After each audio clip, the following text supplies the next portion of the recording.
We met at school.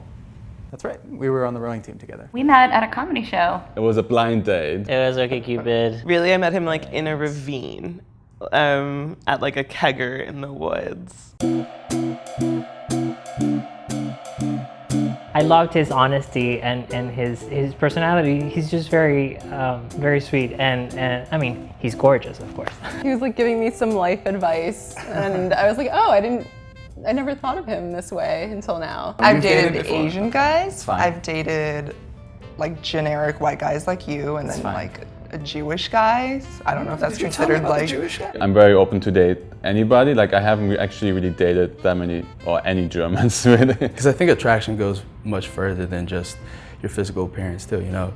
Obviously you see someone and you know instantly like, oh, I would like to be with them, I'd like to hook up with them or whatever. But once you talk to somebody, sometimes that increases so much more, or it decreases. The most challenging thing for me was my parents. I think ideally I would have like married like, I don't know, like a 6'5" Harvard-educated Caribbean man. His mother is a wonderful woman. His family is fantastic. I actually help out in the chocolate factory during the holidays. And, you know, they've all embraced me in ways that I never thought would happen. He comes with me and my family to church and I'll go with him and his mom to Thai temple and make some faux pas. You gotta take your shoes off. I took my shoes off. I sat, you didn't tell me I couldn't sit facing the monks. I've done a lot of very white things that I've never done before. Such as going to a Christmas tree farm and cutting down a Christmas tree. I would never have gone to Guyanese Fest in Brooklyn if it wasn't for Zena. And that was really... Honorary Guyanese person. And become, quote unquote, an honorary Guyanese person according to her grandfather. When we encountered our first instance of like obvious racism, it was so surprising to me. Like I thought I was in a movie or like on candid camera. Like I just never expected it to happen. People like comment for sure.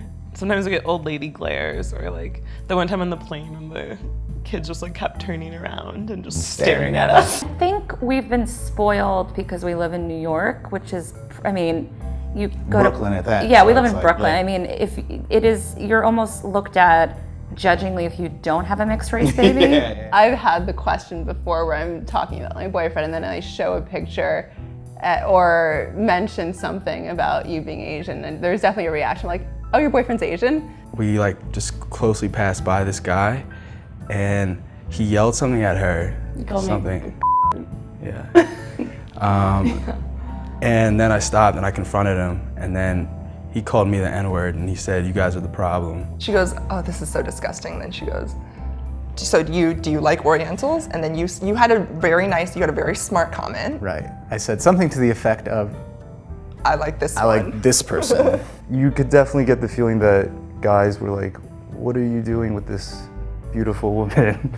I think there are some conversations that it's harder to have. Just understanding sort of what it is to be a black man in America. The political realm right now, with everything that's going on, especially in the African American community, like I wouldn't be able to be a part of that in the way that I am if I didn't honestly think that a part of me felt like a black man because I love one so much. It's never out of a point in vain that we both have felt your life would be easier without us. It's out of love, and you could have a relationship where nobody, like, you know, looks at you twice or something like that. But I've always been the type of person to look for that in someone, like to look for someone who's like tolerant and open-minded, who's willing to like go beyond their comfort zone.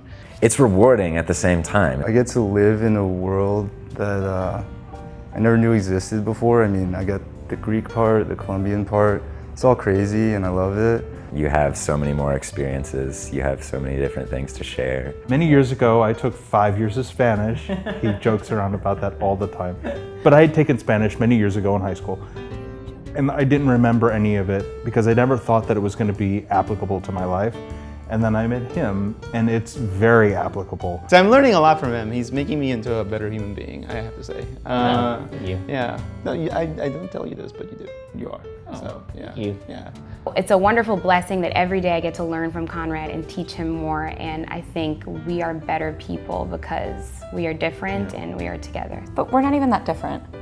At the end of the day, that's probably what you'll find out, is that you're not that different. Rodolfo really isn't much different in the sense of being different. The nationalities and the ethnicity may differ, but so much of what has brought us together is because we are so alike. There's a reason you met up and two strangers became, in love. It's probably because you had some things in common that you didn't realize in the first place. I'm Conrad. I'm Amina, and we are global citizens. I'm David. I'm Zena.